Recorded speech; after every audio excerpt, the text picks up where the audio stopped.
प्रसंग केही जणे पढिबे। लोक माने पुरुषानुक्रमे तुंभ क्रिया सकलर प्रशंसा करिवे ओ तुंभ विक्रमर कर्म प्रचार करिवे। लोक माने पुरुषानुक्रमे तुंभ क्रिया सकलर प्रशंसा करिवे ओ तुंभ विक्रमर कर्म प्रचार करिवे।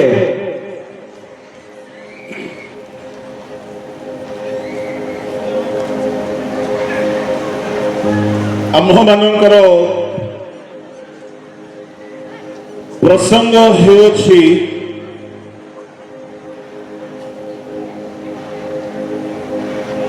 आम्भमानंक दृष्टि रे आश्चर्य सदा प्रभुंकर कार्य। टिके बोले बड़ी बोली लोक माने पुरुषानुक्रमे ते अपने की मातु वॉल्यूम बढ़ेगा को कहले ताको कोन सुबिला देखिबो ताको पढ़ बोला पर सुबिला बोली फीडबैक किसी दिया ही नहीं।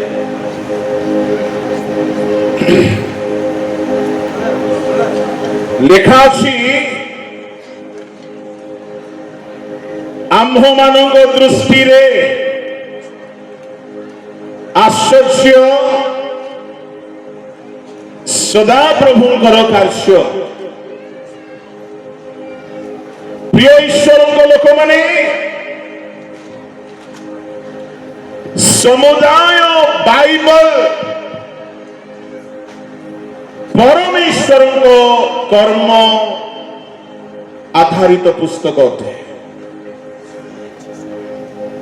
एणु आदि प्रकाशित जाए कहिले प्रभुंक कर्मर कथा सरीब नाही। पुणी एते विशेष और तात्पर्यपूर्ण प्रसंग रखा जाइछि। सोलोमन कहंती उपदेशक 3:11 रे पढ़ंतु से प्रत्येक विषय को ताहार समय रे शोभित करियछंती मध्य से सेमानक हृदय रे अनंत काल रखियछंती। तथापि परमेश्वर प्रथम ठारू शेष पर्यंत जे कार्य करियछंती मनुष्य तहिर तत्व पाई पारे नाही। परमेश्वर कार्य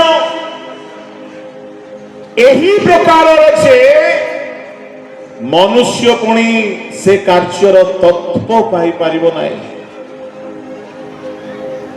तामाने परमेश्वर कार्य एते निगूढ़ अटे जार तत्व प्रभु पाई पारिबो नाही। एहिपरि भयंकर प्रसंग मते दिया जाइछि। मो छारो किपरि तांको कार्यर तत्व को वर्णना करिवे। मो प्रार्थना करुछि प्रभु ही हमको किछि वाक्य दियंतु। प्रिय ईश्वर लोक माने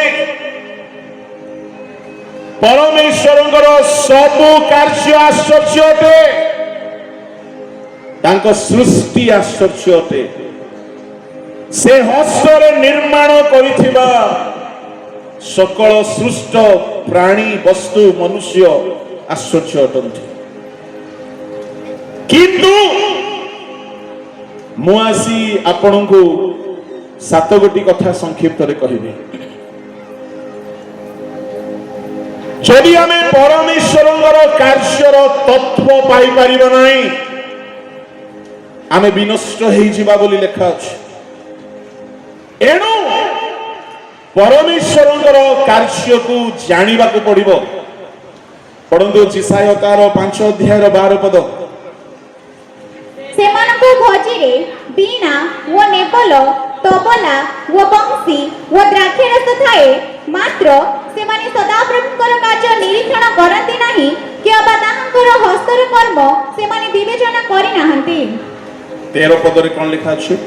एही हेतु मोहर लोक माने ज्ञान अभावरु बंधी होई जाइछंती। पुणी सेमानकर संभ्रांत लोक माने क्षुधार्थ व सेमानकर लोकारण्य तृषारे शुष्क हेउछंती। जिसाय कहउछंती जदि परमेश्वरଙ୍କ କାର୍ଯ୍ୟ को लोके जानिबे नाही ସେମାନଙ୍କ ଭୋଜିରେ ଦ୍ରାକ୍ଷାରସ ଅଛି, ବୀଣା ଅଛି, ଆମୋଦ ପ୍ରମୋଦ ହଉଛି, ଆନନ୍ଦ ହଉଛି, ଗୀତ ହେଉଛି, ଉପାସନା ହେଉଛି, କିନ୍ତୁ ପରମେଶ୍ୱରଙ୍କ କାର୍ଯ୍ୟ ହେଉନାହିଁ। ପ୍ରିୟ ଈଶ୍ୱରଙ୍କ ଲୋକମାନେ, ତହିଁର ପରିଣାମ ଭୟଙ୍କର ଅଟେ। ଆମ ଭିତରେ ସେମିତି ନ ହଉ। ଆୟୋଜନ ହଉଛି, ଭୋଜି ହଉଛି, ପ୍ରଭୁଙ୍କ କାର୍ଯ୍ୟ ଯଦି ହେବ ନାହିଁ, ଆମେ ହେଲେ ବିନଷ୍ଟ ହେଇଯିବା। ଏଣୁ ପ୍ରଭୁଙ୍କ କାର୍ଯ୍ୟ ନିହାତି ଆମ ମଧ୍ୟରେ ହେବା ଦରକାର। ପ୍ରଭୁଙ୍କ ଲୋକମାନେ, ମୁଁ 7 ଗୋଟି କଥାକୁ ଆପଣଙ୍କ ସମ୍ମୁଖରେ ରଖିବି। ପ୍ରଥମ ବିଷୟ ହେଲା, ଆମେ ବିଶ୍ୱାସ କରିବା ପରମେଶ୍ୱରଙ୍କ କାର୍ଯ୍ୟ ଅଟେ। ଯୋହନ ଲିଖିତ ସୁସମାଚାର ବାହାର କରନ୍ତୁ, ତାର 6 ଅଧ୍ୟାୟର 29 ପଦ ପଢନ୍ତୁ। ଯୀଶୁ ସେମାନଙ୍କୁ ଉତ୍ତର ଦେଲେ, ଈଶ୍ୱର ଯାହାଙ୍କୁ ପ୍ରେରଣା କରିଅଛନ୍ତି ତାହାଙ୍କଠାରେ ବିଶ୍ୱାସ କରିବା ହିଁ ଈଶ୍ୱରଙ୍କ କାର୍ଯ୍ୟ ଅଟେ। ଈଶ୍ୱର ଯାହାକୁ ପ୍ରେରଣ କରିଛନ୍ତି ତାହାଙ୍କଠାରେ ବିଶ୍ୱାସ କରିବା ଈଶ୍ୱରଙ୍କ କାର୍ଯ୍ୟ ଅଟେ। ତାମାନେ ଜିହୁଦୀ ମାନେ ଯୀଶୁଙ୍କୁ ବିଶ୍ୱାସ କରୁନଥିଲେ। ଯଦି ଆପଣ 6 ଅଧ୍ୟାୟର ଘଟଣାକୁ ଦେଖିବେ, କାହିଁକି ଏଇ କଥା ଯୀଶୁ କହୁଛନ୍ତି?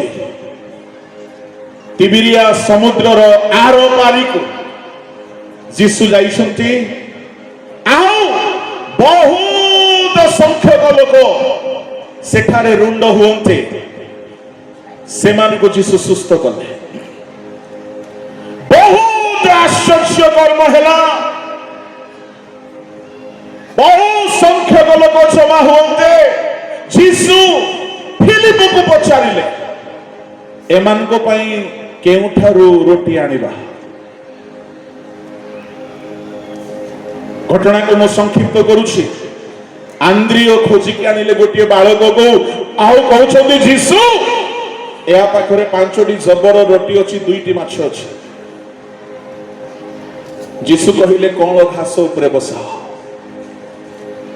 ସେମାନଙ୍କୁ ଖୁଆଇଲା ପରେ 12 ଟୋକେଇ ଭର୍ତ୍ତି ହେଇଗଲା, ବଳିଗଲା। ସେଦିନ ଲୋକେ ସେ ମହାଶ୍ଚର୍ଯ୍ୟ କର୍ମ ଦେଖିଲେ। ଜଣେ ବାଳକର 5ଟି ରୋଟି 2ଟି ମାଛରେ 5000 ପୁରୁଷ ତୃପ୍ତ ହୋଇଗଲେ। এই আশ্চর্য কর্ম দেখু দেখু লোকে বলপূর্বক যীশুଙ୍କୁ রাজা କରିବା ପାଇଁ চেষ্টা কଲେ। ପ୍ରଭୁଙ୍କ ଲୋକମାନେ, ଯଦି ସେ ବାଳକ ଆମ ଭିତରେ ହେଇଥାନ୍ତା, ତାକୁ ମୁଖ୍ୟ ଅତିଥି ନହେଲେ କଣ ମୁଖ୍ୟ ବକ୍ତା କରିକି 5000 ଲୋକ ସେ ଖୁଆଇଲା, ତ ତାକୁ ଗୋଟେ ସଲ୍ ଫଲ୍ ଦେଇକି ଆଶ୍ରୟ ଦିଆଯାଇଥାନ୍ତା। କିନ୍ତୁ ଯୀଶୁ ତାକୁ ଆଉ ଧନ୍ୟବାଦ ବି ଦେଇନାହାନ୍ତି, କି ତାର ସମ୍ମାନ କରାଯାଏ ନାହିଁ, କି ସେ ବାଳକ ମଧ୍ୟ ପ୍ରଶଂସା ଖୋଜି ନାହିଁ। ପ୍ରଭୁଙ୍କ ଲୋକମାନେ, ଆମେ କି ପ୍ରକାର କର୍ମର ଅଂଶୀ ହେଉଛୁ? ପ୍ରଭୁଙ୍କ ସେବାରେ ସେ ବାଳକର ରୋଟି ପ୍ରଭୁଙ୍କ ସେବା କର୍ମରେ ବ୍ୟବହାର ହେଉଛି, ସମ୍ମାନ ପାଇଁ ବ୍ୟବହାର ହେଉନାହିଁ। ସମ୍ମାନ ପାଇଁ ଉବୁଡା ଉବୁଡି ହେଇକି ଦରକାର ପଡିଲେ କେସ୍ ବି ହେଇଯାଉଛି। କି ପ୍ରକାର କର୍ମର ଆମେ ସାକ୍ଷୀ ଅଟୁ? ଲୋକମାନେ ରୁଣ୍ଡ ହେଲେ, ଲେଖା ଅଛି ବଳପୂର୍ବକ ମାନେ ଯୀଶୁଙ୍କୁ ଟାଣି ନେଇକି ତୁରି ଧ୍ୱନି କରିକି ଆମ ମାନଙ୍କର ରାଜା ବୋଲି ଘୋଷଣା କରିବା ପାଇଁ ରେଡି ହେଇଗଲେ। ଆମେ ହେଲେ ଶ୍ରଦ୍ଧା ହେଇଯାଇଥାନ୍ତୁ, ଯାହା ମତେ ରାଜା ବନଉଛନ୍ତି ବୋଲି। ଆସନ ପାଇବାର ଭୂତ ଗୁଡାକ ଏମିତି ଧରିଛି ଆମ ଲୋକମାନଙ୍କୁ ଯେ ରାଜା କଲେ କିଏ ଖୁସି ହେଇନଥାନ୍ତା ଆଜ୍ଞା। କିନ୍ତୁ ଯୀଶୁ ଅନ୍ତର ହେଇକି ଚାଲିଗଲେ, ଲୁଚିକି ଚାଲିଗଲା ପରି ପର୍ବତକୁ ଚାଲିଗଲେ। ସେ ଖୋଜିଲେ ନାହିଁ, କାହିଁକି ସମୟ ଆସି ନାହିଁ। ଆଉ ଶିଷ୍ୟମାନେ ନୌକାରେ ଚଢିକି କଫରନାହମକୁ ବାହାରି ଗଲେ। ଭାଇ କଷ୍ଟ ହେଉଛି ପହଞ୍ଚି ପାରୁନାହାନ୍ତି ଯୀଶୁ ରାତି ସାରା ପର୍ବତରେ ଏକାକୀ ପ୍ରାର୍ଥନା କରି ପାହାଞ୍ଚିଆ ବେଳକୁ ଯୀଶୁ ଓହ୍ଲାଇକି ସମୁଦ୍ରରେ ଚାଲି ଚାଲି ପଛରେ ଯାଉଛନ୍ତି ଆଉ ଯୀଶୁ ନୌକାରେ ଚଢୁ ଚଢୁ ତତ୍କ୍ଷଣାତ୍ ନୌକା କୂଳରେ ପହଞ୍ଚିଲା। କଥାଟି କାହିଁକି ମୁଁ ଏସବୁ କହୁଅଛି, ଯେଉଁ ଲୋକମାନେ ରୋଟି ଖାଇ ତୃପ୍ତ ହେଇଥିଲେ ଏମାନେ ତିବିରିଆ ସମୁଦ୍ର କୂଳରୁ ଯୀଶୁଙ୍କୁ ଖୋଜି ଖୋଜି ଖୋଜି ଖୋଜି ଛୋଟ ଛୋଟ ନୌକାରେ ହଜାର ହଜାର ଲୋକ ନୌକାରେ ଖୋଜି ଖୋଜି କଫରନାହମକୁ ଆସିଗଲେ ଆଉ ଯୀଶୁଙ୍କୁ ଦେଖା ପାଇକି କହିଲେ, ଗୁରୁ ଆପଣ କେତେବେଳେ କଫରନାହମକୁ ପଳେଇ ଆସିଲେ? ଆମେ ଆପଣଙ୍କୁ ଖୋଜି ଖୋଜି ଖୋଜି ଖୋଜି ଆସିଲୁ। ଭାବିଲେ ଯୀଶୁ ଖୁସି ହେଇଯିବେ ମତେ ଖୋଜିକି ଏମାନେ ଆସିଲେ ବୋଲି, କିନ୍ତୁ ଯୀଶୁ ଖୁସି ହେଇନାହାନ୍ତି। ଯୀଶୁ କହିଲେ, ଶୁଣ,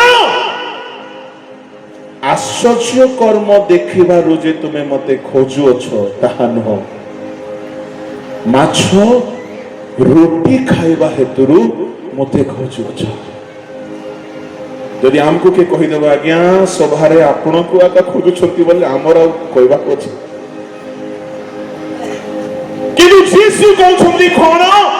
ଆଶ୍ଚର୍ଯ୍ୟ କର୍ମ ଦେଖିବାରୁ ତୁମେ ମତେ ଖୋଜୁନାହ, ଖାଦ୍ୟ ପାଇଁ ଖୋଜୁଅଛ। ତା ତଳକୁ ଯୀଶୁ କହିଲେ,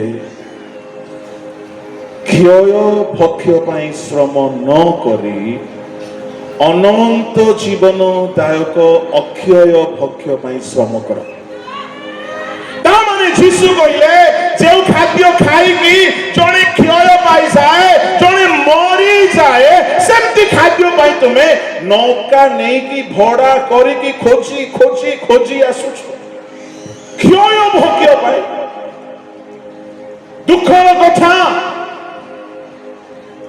ଆଜି ଆମେ ଯୀଶୁଙ୍କୁ କଣ ପାଇଁ ଖୋଜିକି ସଭାରେ ଆସିଛୁ? କଣ ପାଇଁ ଖୋଜିକି ଆସିଛୁ? ଆମେ ଆମର ଖୋଜିବାର ଉଦ୍ଦେଶ୍ୟ ଯୀଶୁଙ୍କୁ ସନ୍ତୁଷ୍ଟ କରୁଛି ତ? କେହି କେହି କନ୍ୟା ଖୋଜିବା ପାଇଁ ସଭାକୁ ଆସିଥିବେ ଆଜ୍ଞା, ତାଙ୍କୁ ବାକ୍ୟ ସାଙ୍ଗରେ କି ସମ୍ପର୍କ? ତମେ ସେ କୋଣରେ ଠିଆ ହେଇଥ, ହେ ଆମେ ସେଠିକୁ ଆସିବୁ, ସେ ବକ୍ତା ଜିତୁଲି ମା ଆସୁ କି ତାର ବାପା ବି ଆସୁ, ଯୀଶୁ ବି ଆସିଲେ ମଧ୍ୟ ତାଙ୍କେ ଯୀଶୁକୁ ଖୋଜିବେ ନାହିଁ। ମୁଁ କହିବା ପାଇଁ ଚାହେଁ, ସେମାନେ କ୍ଷୟଣୀୟ ଭକ୍ଷ୍ୟ ପାଇଁ ଶ୍ରମ କଲେ। ଆମର ମହାସଭାରେ ଆମେ ଶ୍ରମ କରିଛୁ, ଖାଲି ସେଲ୍ଫି ଫଟୋ ପାଇଁ ନାହିଁ ତ, ଦୂରରୁ ଯାତ୍ରା କରି ଶ୍ରମ କରି ଆସିଛୁ, ଖାଲି ଷ୍ଟାଇଲ ମାରିବା ପାଇଁ ନାହିଁ ତ। କଣ ପାଇଁ ଆମେ ଶ୍ରମ କରୁଛୁ? ପ୍ରଭୁଙ୍କ ଲୋକମାନେ ଯୀଶୁ କହିଲେ ଅନନ୍ତ ଜୀବନ ଦାୟକ ଅକ୍ଷୟ ଭକ୍ଷ୍ୟ ପାଇଁ ଶ୍ରମ କର। ସେତେବେଳେ ଜିହୁଦୀ ମାନେ ପଚାରିଲେ, ଗୁରୁ ତାହେଲେ ଆମକୁ କି କାମ କରିବାକୁ ପଡିବ? ସେତେବେଳେ 6:29 କହିଲେ, ଯାହାକୁ ଈଶ୍ୱର ପ୍ରେରଣ କରିଛନ୍ତି ତାଙ୍କୁ ବିଶ୍ୱାସ କରିବା ହିଁ ଈଶ୍ୱରଙ୍କ କାମ। ତାର ଅର୍ଥ ସେମାନେ ରୋଟି ଖାଉଥିଲେ କିନ୍ତୁ ଯୀଶୁଙ୍କୁ ବିଶ୍ୱାସ କରୁନାହାନ୍ତି। କି ଭୟଙ୍କର ଲୋକମାନେ! ଯୀଶୁ କହିଲେ, ଯାହାକୁ ଈଶ୍ୱର ମୁଦ୍ରାଙ୍କ କରିଛନ୍ତି, ଯାହାକୁ ଈଶ୍ୱର ପଠାଇଛନ୍ତି, ତାଙ୍କୁ ତୁମେ କିପରି ଖୋଜୁଛ? ତାଙ୍କୁ ବିଶ୍ୱାସ କରିବାର କାମ କର। ପ୍ରଭୁଙ୍କ ନାମରେ ଧନ୍ୟବାଦ ହେଉ। ସେ ଲୋକମାନେ ଆଜ୍ଞା ଏଡେ ଖରାପ ଲୋକମାନେ ଥିଲେ ଯେ ସେମାନେ କହୁଛନ୍ତି, ଗୁରୁ ଆପଣ ଏମିତି କଣ ଚିହ୍ନ କରୁଛନ୍ତି ଯେ ଆମେ ଆପଣଙ୍କୁ ବିଶ୍ୱାସ କରିବୁ? ପୁଣି କହୁଛନ୍ତି, ମୂଷା ଯେମିତି ପ୍ରାନ୍ତରରେ 40 ବର୍ଷ ଖାଇବାକୁ ଦେଲେ, ଆପଣ ସେମିତି କିଛି କରୁନାହାନ୍ତି। ତାମାନେ ଆଜ୍ଞା ସେମାନଙ୍କର ଗୋଟିଏ ମାତ୍ର ଲକ୍ଷ୍ୟ, ତାହା ହେଉଛି दुई बेला हमको रोटी माछ रोटी माछ रोटी माछ रोटी माछ देउथो जे आमे तुमको विश्वास करबो।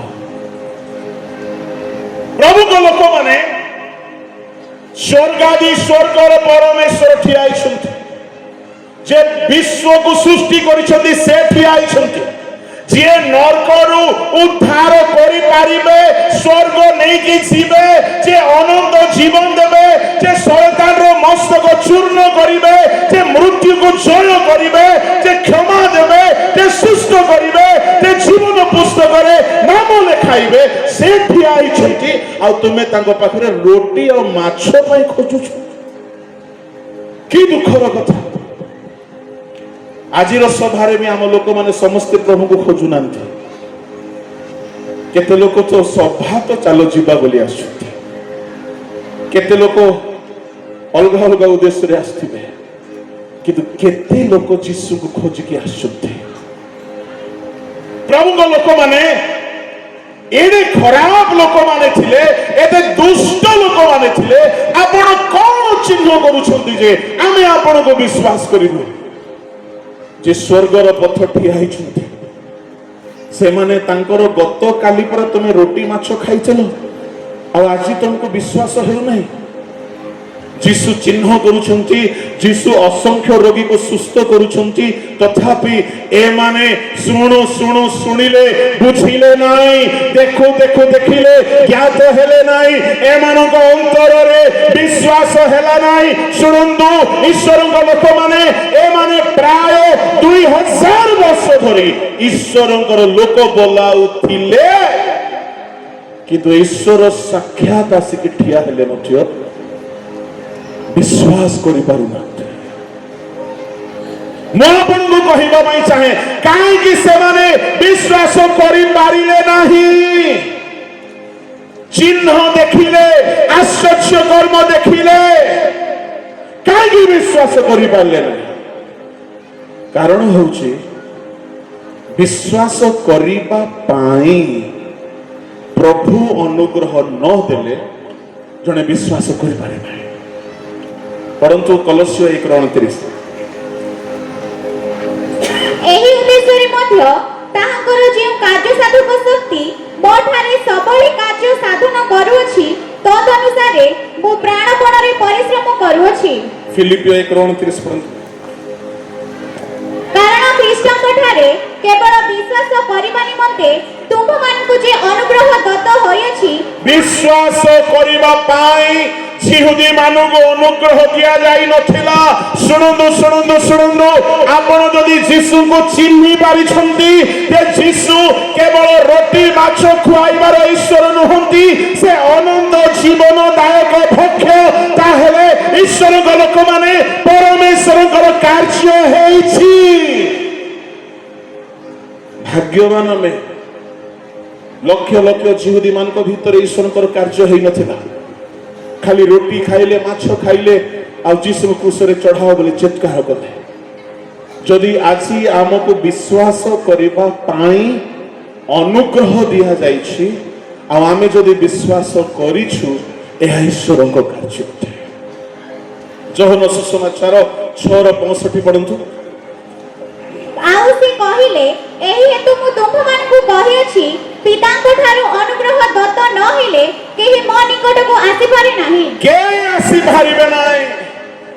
सभा को आसी पारिबे, रोटी माछ खाइबा सभारे बसी पारिबे, क्रिश्चियन बोलाई पारिबे, किंतु अनुग्रह न मिलिले के यीशु को पाखु आसी पारिबे नाही। मो कहिबा पई चाहे परित्राण पाइबा ईश्वर को कार्य अटे। से क्रूसरे परित्राणर कर्म करि दैछन्ति, किंतु ईश्वर को लोक माने विश्वासर कार्य भी से ही करन्ति। एणु यीशु कहिले अक्षय अनंत जीवन दायक भक्ष्य निमंते परिश्रम कर।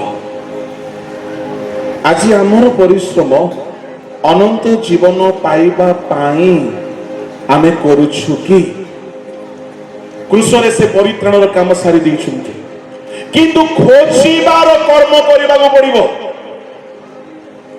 से तो कर्म कर सारी क्रूसरे से मूल्य दे देइछंती परित्राणर से रक्त झराई देइछंती किंतु खोजिबार काम हमर बाकी अछि केमती खोजिबे कर्नेलियो जेमती ता परिवार परित्राण पाइबा पई पितरों को घर को डकाई की खोजिला केमती खोजुछंती आपण माने भाग्यवान ओडिसा रे गजपति गोटे जिला भाग्यवान जिला एमिति एमिति प्रचारक माने एमिति एमिति दास माने अछंती जो मानकर सेवा रे शिक्षा रे उपासना रे लोक अनुताप करंती परित्राण पाहंती मन परिवर्तन करंती पवित्र आत्मा पाउछंती उद्धार पाउछंती अनंत जीवन पाउछंती आज्ञा एई काम ओडिसा रो बाकी जिल्ला रे देखा जाउ नै आमे प्रभु को द्वारा ओडिसा रे बुलुथबा लोक मु कहिबा पई चाहे से माने क्षय भक्ष्य पाई खोजिले यीशु कहिले अनंत जीवन दायक अक्षय भक्ष्य पाई परिश्रम करो ता माने आमे परित्राण पाइबा पई खोजिबारे केते श्रम करूछु से परित्राण काम सारी दैछुंती पाइबा पई खोजिबा को श्रम करबा को पड़िबो पितर कर्नेलियो को घर को गले कर्नेलियो दान देवा लोक परित्राण पाई नांती बहुत दान देउथिले आज जदि कर्नेलियो थांते बोले सभारे मुख्य आसन तांकर ही थांता बहुत दान देउथिले भक्त लोक थिले सर्वदा प्रार्थना करूथिले परित्राण पाई नांती जे जाय पितर जाई नांती मो कहिबा पई चाहे ईश्वरन को कार्य आमे समस्ते परित्राण पाओ यदि ता पाए न हो ए जाए आमे अक्षय जीवन अनंत जीवन पाइबा यह है प्रथम कार्य द्वितीय कार्य आमे जदि पाप क्षमा पाउछु जदि आमर पाप परमेश्वर क्षमा करि दैछंती प्रिय ईश्वर लोक माने ताहा परमेश्वरंकर कार्य अटे जोहन सुसमाचार 5 अध्याय गोटे घटना बेथेस्दा पुष्करिणी रे 5 मंडप थिला मेसो द्वार निकट रे गोटे जलाशय रहउथिला आउ शुष्कांग रोगी दुर्बल लोक माने सेठारे पड़िकी रहउथिले दूत आसिकी जल कंपाउथिले तत्क्षणात जे व्यक्ति प्रथम रे जलाशय रे पशुथिला सुस्थ होउथिला 38 वर्ष धरी जने रोगी सेठारे पड़िकी रहिছে जीसु ता निकट को कहले आ कहले बस उठ तुमर खटिया घेनी के चलो से लोक खाली खटिया घेनी के चली नाय सुस्थ तो हेला प्रभु को लोक माने जीसु ताको पुनर्बार देखा दे के कहले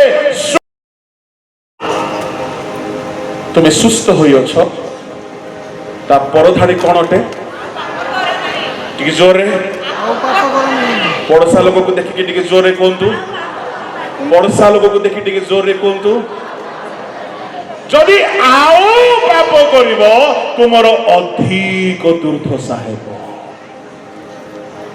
से जगह रे जीसु खाली क्षमा देई नांती सुस्थ करि नांती वार्निंग एटा होछि ईश्वर को कर्म ता तळ को 5:17 पद लेखा अछि मात्र से सेमानंकु उत्तर देले मोहर पिता ए पर्यंत मात्र से सेमानंकु उत्तर देले मोहर पिता ए पर्यंत कार्य करूछंती आ मो मध्य करूछि जीसु से जगह रे 3 गोटी काम कले 38 वर्षर रोगी को क्षमा देले आउ द्वितीय रे सुस्थ कले आउ तृतीय रे वार्निंग देले आउ कहिले आउ पाप कर नाही ता तळ को कहउछंती मो पिता ए पर्यंत काम करूछंती आ मो भी काम करूछे ता माने क्षमा देबा होछि ईश्वरंक कर्म सासु सासु को क्षमा दउछ तो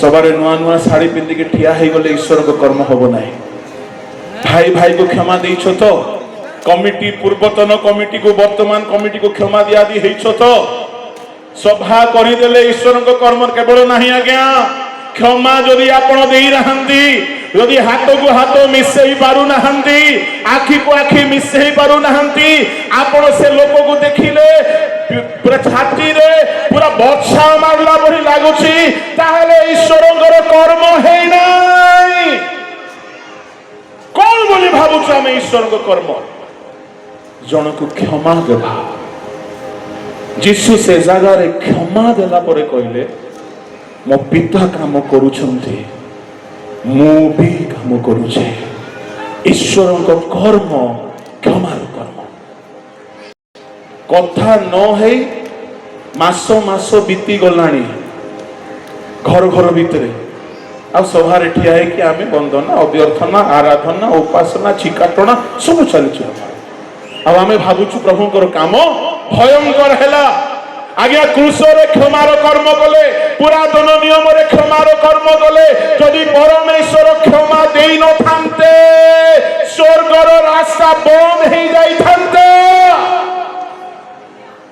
जने हेले स्वर्ग जाई परिबे नाही जदि प्रभु क्षमा देबे नाही मु आपन को कहबा पई चाहे ईश्वरंकर सबुठारो बड़ आश्चर्य कर्म मते लागे क्षमा कहीं आज देश देश को युद्ध रे आक्रमण करुछंती गोटे देश आ गोटे देश को सही पारु नहीं क्षमा दउ नहीं कहीं थाना गुड़ा करे गाड़ी सोडुची मुस्लिम को सरकार क्षमा दउ नहीं कहीं फांसी दिया जाउची देशद्रोही को क्षमा मिलु नहीं कहीं लोक माने जेल रे अछंती क्षमा नहीं अरे संसार रे सिना आज्ञा क्षमा नहीं गिरजा घरे भी क्षमा नहीं प्रभु को लोक मान को पाखरे भी क्षमा नहीं वो कहबा पई चाहे जदि हमें क्षमा देबार शिखी ना हो सुनंतु हमें ईश्वर को कर्म देखि ना समय बढ़ी चलुची उन्हें क्षमा कथा को आपके कही थांते जड़े 50 टंका पई जनकर गला चिपुची बोले से आमर आड़ लोक ही थी तार कोटी कोटी क्षमा हो जाइए 50 टंका पाए सड़क रे गला चिपी दूची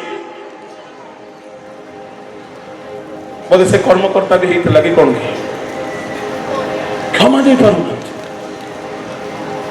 सेपरी लोक को बंदी गृह रे पकाइबा पई आदेश करिसथि प्रभु मु कहबा पई चाहे जदि कहीं क्षमा न दी कि अच्छो आ जदि आपण दीर्घ वर्ष रोगी है कि अच्छो हेई पारे आपण क्षमा मागंतु क्षमा दियंतु आपण सुस्थ हो जिवे जेतु क्षमा स्वर्ग को उन्मुक्त कर दिए एनु ईश्वर को लोक माने जदि जीसु से दिन बेथेस्दा को जाई न थांते से लोक क्षमा पाई न थांता आ जीसु क्षमा देला परे कहिले मो पिता भी काम करुछंती मो भी काम करुछे सेतिके बेले को कमिटी मेंबर माने आसिले आसिकी कहिले विश्राम बार रे किए तुमको सुस्थ करबा कहला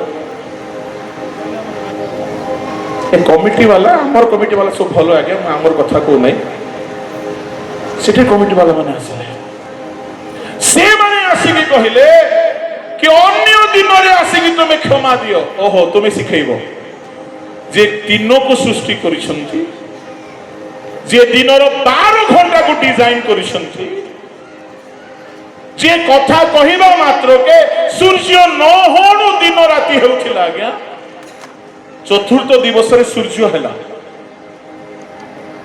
ता पूर्वरु दिन भी होउथिला बिना चंद्र बिना सूर्य रे राति भी होउथिला बिना सूर्य चंद्र रे कढाई पारंती तुम्हें तांको आसिकी शिखेबो आमर कमिटी रो एंती नियम नाही मते बेले बेले मने पड़े हम लोक मानकर काम देखिले आईन विधान रो आड़े उपद्रव करते गीत 94 रो 20 रे लेखा अछि पढ़िबा दरकार नहीं समय नहीं एला ईश्वरकर द्वितीय कर्म जा वास्तव रे आश्चर्य कर्म तृतीय है प्रभु को लोक माने परमेश्वर सुरक्षा कर्म करती जेतेबेले से सुरक्षा दियंती केही आपण को आक्रमण करि परिबो नाही ପଢନ୍ତୁ ଗଣନା ପୁସ୍ତକ 23:23।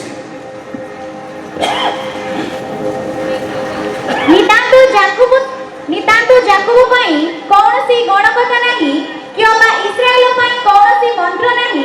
ଏହି କ୍ଷଣି ଯାକୁବ ବିଷୟରେ ଓ ଇସ୍ରାଏଲ ବିଷୟରେ କୁହାଯିବ, ପରମେଶ୍ୱର କି କର୍ମ କରିଅଛନ୍ତି। ଯେତେବେଳେ ଇସ୍ରାଏଲୀୟ ମାନେ ମିଶ୍ରରୁ ବାହାରିକି ଆସିଲେ, ଗୋଟିଏ ଭାବବାଦୀକୁ ଭଡ଼ା ଦେଇକି ପଇସା ଦେଇକି ଡାକିଛନ୍ତି ଇସ୍ରାଏଲକୁ ଅଭିଶାପ ଦେବା ପାଇଁ।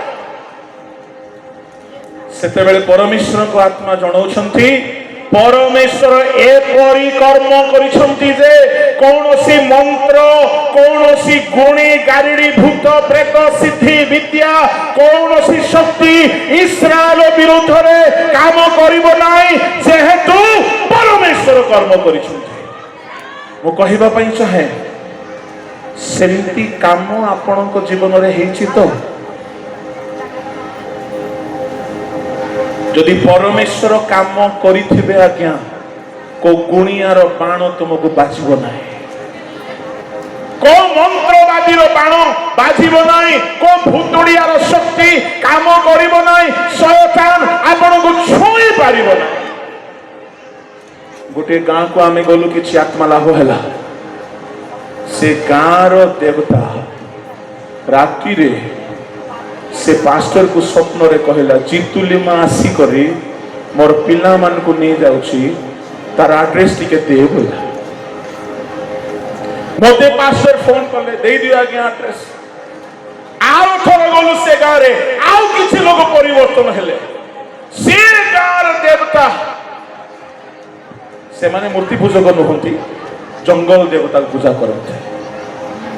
ସେ ଗାଁର ଦେବତା କହିଲା, ଜିତୁଲିମା ଆସିକରି ମୋର ପିଲାମାନଙ୍କୁ ନେଇ ଯାଉଛି, ତାର ଫୋନ ନମ୍ବର ଟିକେ ଦେ ବୋଇଲା। ମୁଁ କାହାଣୀ କହୁ ନାହିଁ, ସତ କଥା। ମୁଁ କହିଲି ନମ୍ବର ବି ଦେଇଦିଅ। ମୁଁ ବି କମ୍ ମେଡୁ ଲୋକ କି ଆଜ୍ଞା। ନେକ୍ସଟ ଟାଇମ ଗଲୁ, ରାତିରେ ରହିବା, କାହିଁକି ସେ ଗାଁରେ ଆମେ ରାତିରେ ରହୁନଥିଲୁ। ସକାଳେ ଗଲୁ, ସେବା କଲୁ, ପଳେଇ ଆସିଥିଲୁ ଜଙ୍ଗଲ ଗାଁ, ରାତିରେ ରହିଲୁ। ମୁଁ କହିବା ପାଇଁ ଚାହେଁ, ପରମେଶ୍ୱର କେମିତି କାମ କରନ୍ତି। ସେ ଗାଁରେ ସନ୍ଧ୍ୟା ହେଲେ ସବୁ ଶୋଇପଡ଼ନ୍ତି। ଆମେ ରାତି 12ଟା ପରେ ଶୋଇବା ଲୋକ। ରାତି 11ଟା 12ଟା ହଉଛି, ନିଦ ହଉନାହିଁ, କରେଣ୍ଟ ନାହିଁ, ସବୁ ଶୋଇପଡ଼ିଛନ୍ତି। ମୁଁ ଦେଖୁଛି ସେ ଦୁଷ୍ଟ ଶକ୍ତି ଆସିକି ମୋ ପାଖରେ ଠିଆ ହେଲା। କିନ୍ତୁ ମୁଁ ବି କମ୍ ମେଟୁ ନାହିଁ। କାହିଁକି ମେଟୁ ନାହିଁ ବୋଲି କହିଲେ, ଆମର ନିଜର ଧାର୍ମିକତାର ବଳ ନାହିଁ। ଯେଉଁ ରକ୍ତରେ ଆମେ କିଣା ଯାଇଛୁ, ସେ ରକ୍ତରେ ଶକ୍ତି ଅଛି। ଯେ ଯାଇ ସେ ମୁଦ୍ରାଙ୍କ କରିଛନ୍ତି, ଈଶ୍ୱରଙ୍କର କର୍ମକୁ ସେ ଲାଙ୍ଘିକି ଆସିପାରିବ ନାହିଁ। ସେ ଆସିକି ଦେଖିଲା ସତ, ଛୁଇଁ ପାରିଲା ନାହିଁ। ମୁଁ କହିବା ପାଇଁ ଚାହେଁ, ଯଦି ଯୀଶୁଙ୍କ ରକ୍ତରେ ଆପଣ ମୁଦ୍ରାଙ୍କିତ ହୋଇଛନ୍ତି, ଏପରି କର୍ମକୁ ଶୟତାନ କେବେ ହେଲେ ଲାଙ୍ଘିକି ଆସିପାରିବ ନାହିଁ। ପରମେଶ୍ୱର ଇସ୍ରାଏଲ ପାଇଁ ଏମିତି କର୍ମ କରିଥିଲେ ଯେ ମନ୍ତ୍ର ତନ୍ତ୍ର ସେମାନଙ୍କ ବିରୁଦ୍ଧରେ କାମ କରିବ ନାହିଁ କୁହାଗଲା। କି କର୍ମ କରାଯାଇଥିଲା ଆଜ୍ଞା? ମେଷ ଶାବକର ରକ୍ତରେ ମୁକ୍ତ ହେଇଥିଲେ। କିନ୍ତୁ ଆମେ ଈଶ୍ୱରଙ୍କ ମେଷ ଶାବକଙ୍କ ରକ୍ତରେ ମୁକ୍ତ ହେଇଛୁ। ତାର କେତେ ଶକ୍ତି ନଥିବ, କିନ୍ତୁ ଦୁଃଖର କଥା ମୁଁ କହିବି, ଏବେ ବି ଆମର ଲୋକମାନେ ହାତ ଦେଖେଇ କରି ପାଞ୍ଜି ଦେଖେଇ ହେବାକୁ ଯାଉଛନ୍ତି। ଏବେ ବି ଆମର ଲୋକମାନେ ଗୋଟେ ଶୁଆକୁ ବିଶ୍ୱାସ କରୁଛନ୍ତି। ସିଏ ପୁଣି ଗୋଟେ ତାସ କାଢିଲେ ଆମର ଭାଗ୍ୟ କହିବ। ମୁଁ କହିବା ପାଇଁ ଚାହେଁ, କ୍ରୁଶର ରକ୍ତର ଶକ୍ତି ଆମକୁ ନୂଆ କରିଛି। ଈଶ୍ୱରଙ୍କ ଆତ୍ମା ଆମକୁ ମୁଦ୍ରାଙ୍କ କରିଛି। ଆମର ଭାଗ୍ୟ ରେଖା କ୍ରୁଶରେ ଲେଖା ହେଇଛି। ଅଭିଶାପ ଦୂର ହେଇଛି, ନୂତନ ଜୀବନ ଆରମ୍ଭ ହେଇଛି। କ୍ରୁଶର ସବୁ ଆଶୀର୍ବାଦ ଯୀଶୁଙ୍କ ରକ୍ତ ଦ୍ୱାରା ଆମ ଠାରେ ନୂଆରେ ଆରମ୍ଭ ହେଇଛି। ଏ ଶୁଆ ତୁମର ଭାଗ୍ୟ ଦେଖେଇବ ନାହିଁ, ଖ୍ରୀଷ୍ଟଙ୍କ କ୍ରୁଶର ବଳିଦାନ ତୁମର ଭାଗ୍ୟ ଦେଖେଇବ। ଯେଉଁମାନେ ସେ ରକ୍ତର କର୍ମରେ ସୁରକ୍ଷିତ, ତାଠୁ ବଡ଼ ଆଶ୍ଚର୍ଯ୍ୟ କର୍ମ କିଛି ନାହିଁ। ପ୍ରଭୁଙ୍କ ଲୋକମାନେ, ଏହା ହେଲା ତୃତୀୟ କର୍ମ। ଚତୁର୍ଥ କର୍ମ, ପରମେଶ୍ୱର ଯୀଶୁ ଖ୍ରୀଷ୍ଟ ଦିନେ ଗୋଟେ ଅନ୍ଧକୁ ସୁସ୍ଥ କଲେ। ଆଉ ଶିଷ୍ୟମାନେ କହୁଛନ୍ତି ଗୁରୁ ୟାର ମା ବାପା ପାପ କଲାରୁ ଏ ଅନ୍ଧ ହେଲା ନା ଇଏ ପାପ କଲାରୁ ଅନ୍ଧ ହେଲା? କେହି ଭାବନ୍ତି ଜଣେ ଯଦି ରୋଗୀ ହେଇଯାଇଛି, ଜଣେ ବିପଦରେ ପଡିଛି ମାନେ ସେ ନିଶ୍ଚୟ ପାପ କରିଥିବ। ଆଜ୍ଞା ଭାବିବା ପାଇଁ ଭଡ଼ା ଲାଗୁନାହିଁ, ଫ୍ରିରେ ଭାବି ହେବ।